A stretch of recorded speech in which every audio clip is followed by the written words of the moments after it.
Podcast. Hoje vamos falar sobre o autor Caio Prado Júnior, tendo como base o livro 7 lições sobre as interpretações do Brasil, do autor Bernardo Recupero.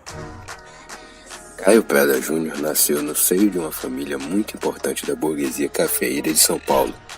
Quando Caio tinha apenas 11 anos, sua família, conhecida como Silva Prado, foram responsáveis pela venda de 2,2 milhões de sacas de café, o que equivale naquela época a 20,25% do café exportado pelo Porto de Santos. Entretanto, chega um período de decadência, tanto da família quanto do café. Caio, na sua juventude, cursou Direito em uma das faculdades tradicionais do Largo de São Francisco. Nesse mesmo período, começa a atuar na política. Foi um dos coadjuvantes na criação do Partido Democrático de São Paulo, fundado em 1996, reunidos por um programa liberal e moralizante, se destacando principalmente por pregar o voto secreto, a defesa de um judiciário livre e as liberdades individuais. Em 1930, o Partido Democrático apoia contra o candidato oficial Júlio Prestes a candidatura do gaúcho Getúlio Vargas.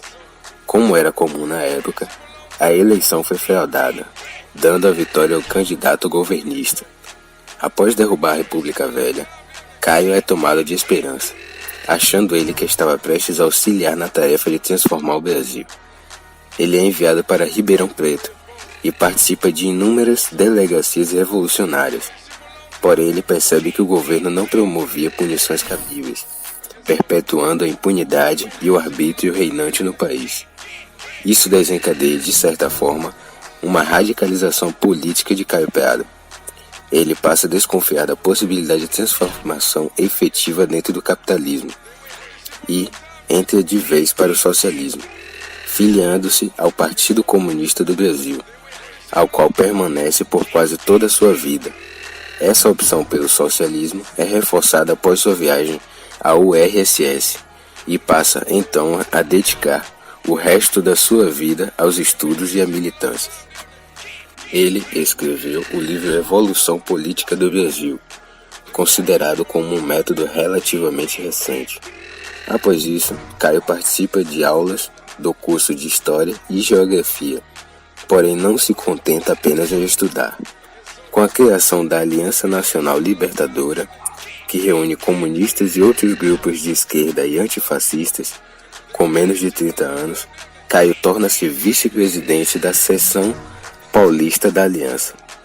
Viaja pelo estado realizando palestras e organizando diretórios.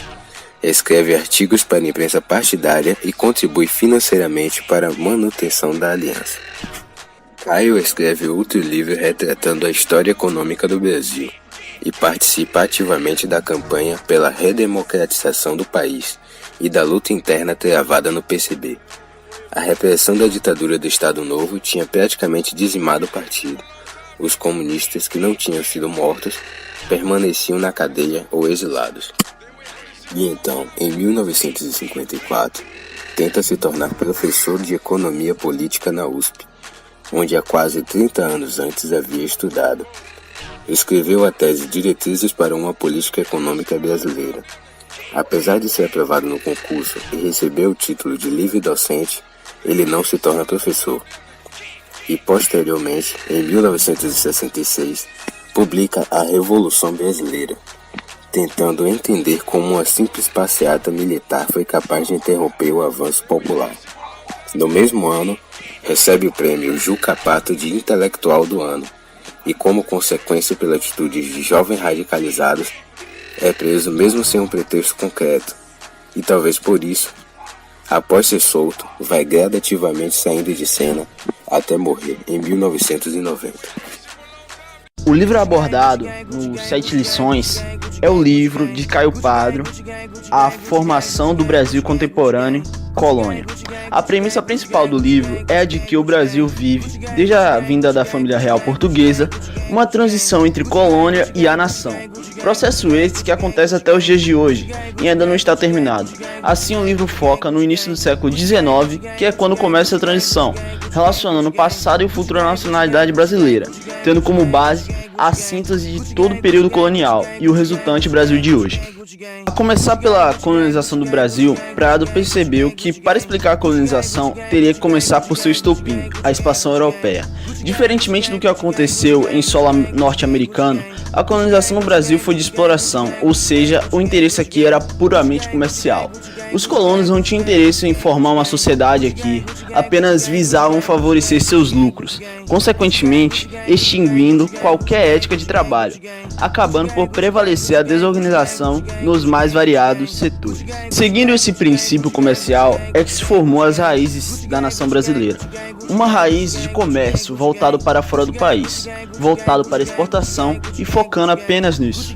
Assim seria no quesito econômico e estrutural. Assim se formou o país. Sendo assim, a organização social seria bem diferente da europeia, tendo apenas o objetivo de fornecer produtos primários para a metrópole para serem enviados para o exterior, sendo o elemento mais importante a grande exploração agrícola ou mineradora, que seria a reunião numa mesma unidade produtora com uma grande quantidade de indivíduos. Isso seria a chamada grande exploração que dominaria o Brasil colonial no quesito econômico e social, se dividindo em 3 elementos que a constituem, sendo eles a produção de bens de alto valor no mercado externo, grandes quantidades produtivas e trabalhadas pelo trabalho escravo. Na colônia, quem está na parte de grande exploração teria uma vida orgânica, e na parte de consumo interno seria o elemento inorgânico, que no sistema seria quem não pertencesse à grande exploração, ou seja, aquele que não pertence à colônia. Em síntese, Caio sugere que a parte inorgânica, que não fazia parte da colônia, por não fazer parte da grande exploração, é que deveria ser levada como qualidade e princípio da nação, pois ela focaria, muito por falta de opção, na produção voltada para dentro, para o mercado interno, formando uma raiz melhor para o Brasil contemporâneo. Basicamente, Prado analisa a colônia com totalidades, fugindo à maneira de se analisar baseada no feudalismo, tendo uma visão econômica partindo do ponto da grande exploração, demonstrando as origens da sociedade atual, tendo a colônia como princípio. O autor parte do ponto de que tudo no Brasil colônia foi formado com o intuito de construir um fornecedor de materiais agrícolas que pudesse ser vendido na Europa, e por isso não tinham essa preocupação com o povo, ou em formar uma sociedade organizada como uma cultura ou nacionalismo. Esse pensamento perdurou durante todo o período colonial. Isso fez com que o Brasil se tornasse uma espécie de fazenda portuguesa, o que foi determinante no sentido histórico e na permanência de aspectos coloniais na nossa sociedade, como por exemplo a agricultura, que é base de nossa economia.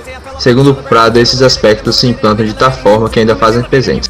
Outros exemplos dados por ele é o processo de povoamento colonial. Todos os colonos que chegavam ao Brasil procuravam sempre o litoral nordestino nas regiões produtoras de gênero agrícola, que pudessem ser exportadas para a Europa, e a constituição da economia nacional do tripé, ser latifúndio, monocultura e trabalho escravo, e tudo isso voltado para o mercado externo e subjugando o mercado nacional, que segundo ele seria uma base essencial para o desenvolvimento da nação. Além do aspecto econômico, Prado fala sobre a desunião do povo, usando como exemplo a mão de obra escrava que banalizava o negro, impedindo que ele contribuísse de forma positiva para a constituição do povo. E a partir desse relacionamento dos dois extremos da sociedade, que era o escravo e os senhores de terra. Segundo ele, isso implicava negativamente na estrutura produtiva, já que os componentes não teriam uma posição fixa ou força social equivalentes. Entre os vários livros publicados por Caio, podemos citar A Formação do Brasil Contemporâneo, lançado em 1942, com uma boa dica de leitura. Neste livro, o escritor investigou as dinâmicas sociais e econômicas do Brasil colonial para iluminar as origens da condição periférica do país no mundo. O livro até hoje é considerado um grande marco da interpretação da realidade nacional. E essa foi a apresentação de hoje. Obrigado e tenha uma boa noite, boa tarde, bom dia. Até a próxima.